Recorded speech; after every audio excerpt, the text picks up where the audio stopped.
warahmatullahi wabarakatuh.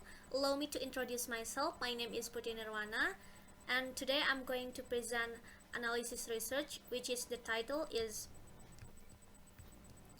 The Impact of Problem-Based Learning on Chinese-Speaking Elementary School Students' English Vocabulary Learning and Use by Lu Fanglin. So the first thing first is background. Answer research questions. Why is it necessary to conduct the research? And why do they investigate the case? So the first one is vocabulary is considered essential to successful second or foreign language learning according to Smith 2000.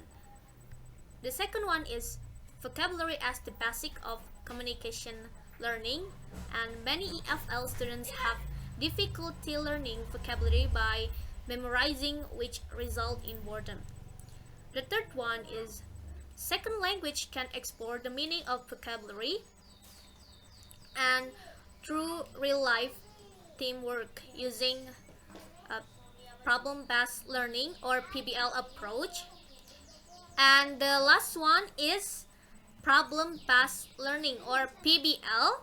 It needs an approach that motivates students to learn through involvement in real problems, and students who play a role in making lesson plans based on problem analysis. PBL emphasizes that interaction is essential for knowledge supported by teachers and peers. Well, turning our attention now to the questions, why did researchers conduct this study? This is the reason why the researchers conducted the study. The first one is there is still limited research on the effectiveness of the PBL approach. In the context of EFL, or English Foreign Language, research examining the effectiveness of the PBL approach is still limited. And the second one is involve elementary schools in constructivist learning activities. To incorporate a PBL approach into English language courses to involve elementary schools in constructivist learning activities, thereby improving their learning and use of English vocabulary. Now let's move on to the method.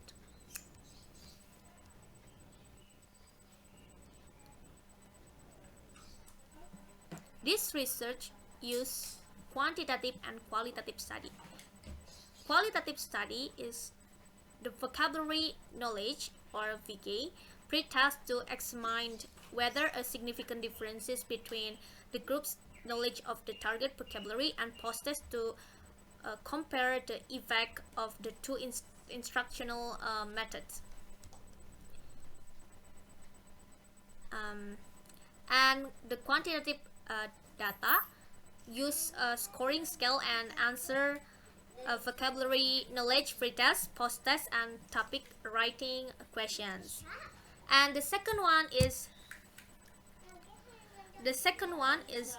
the participants were 56 fifth grade elementary school students, and the experimental group 13 females and 15 males, and the control group 11 females and 17 females.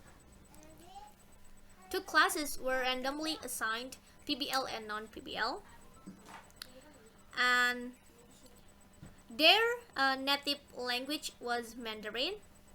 The English teachers of both classes were Chinese native speakers with at least 5 years of teaching experience.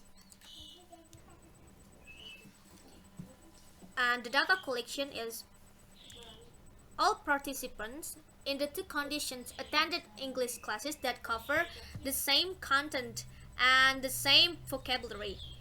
And the second one is wrote a composition and a self-report.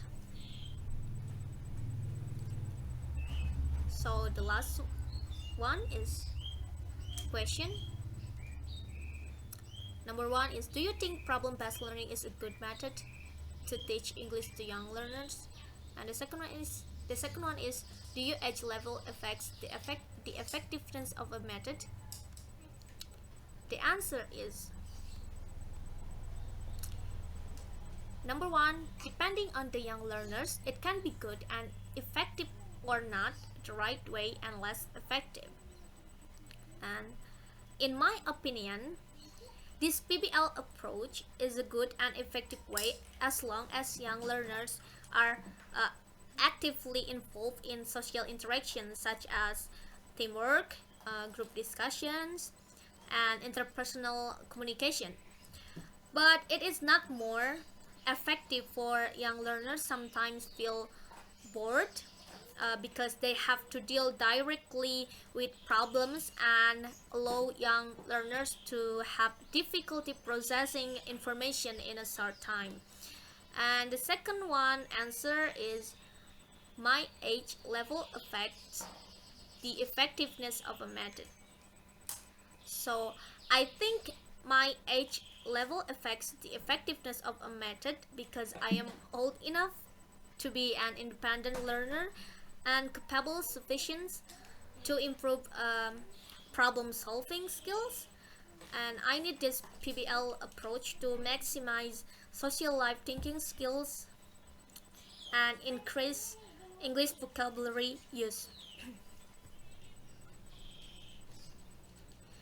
I think that's all I can say in this video of analysis research, and thank you for your great attention. Wassalamualaikum warahmatullahi wabarakatuh.